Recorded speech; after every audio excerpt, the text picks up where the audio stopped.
स्कंद पुराण के अनुसार प्राचीन समय में एक विधवा ब्राह्मणी अपने बेटे के साथ रोजाना भिक्षा मांगने जाती और संध्या के समय तक लौट आती।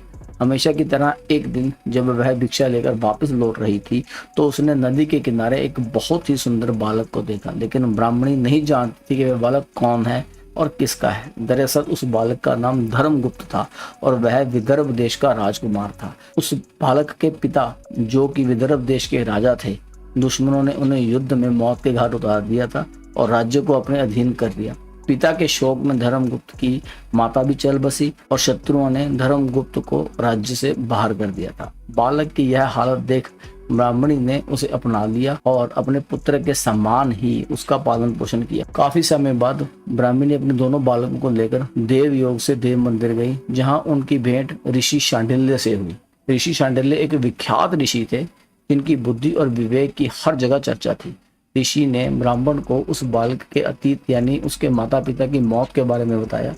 धर्मगुप्त के लिए ऋषि ने ब्राह्मणी और उनके दोनों बेटों को विधि विधान से प्रदोष व्रत करने की सलाह दी। ऋषि के बताने से ब्राह्मणी और बालकों ने विधि से व्रत संपन्न किया, लेकिन उन्हें यह नहीं पता था कि इस व्रत का फल क्या मिल सकता है। एक दिन उन्हें वहां कुछ गंधर्व कन्याएं नजर आई जो कि बेहद सुंदर थी। राजकुमार धर्मगुप्त अंशुमति नाम की एक गंधर्व कन्या की ओर आकर्षित हो गए। कुछ समय पश्चात राजकुमार और अंशुमति दोनों एक दूसरे को पसंद करने लगे और कन्या ने राजकुमार को विवाह हेतु अपने पिता गंधर्व राज से मिलने के लिए बुलाया। कन्या के पिता को जब यह बात पता चला कि वह बालक गंधर्व देश के राजकुमार हैं, तो उसने भगवान शिव की आज्ञा से दोनों का विवाह करवा दिया। तो धर्मगुप्त ने फिर से गंधर्व सेना तैयार की और विदर्भ देश पर हमले कर उसे विजय प्राप्त की। ब्राह्मणी और राजकुमार धर्मगुप्त की सच्ची आराधना से प्रसन्न होकर भगवान शिव ने उसे जीवन की हर परेशानी से लड़ने की शक्ति दी।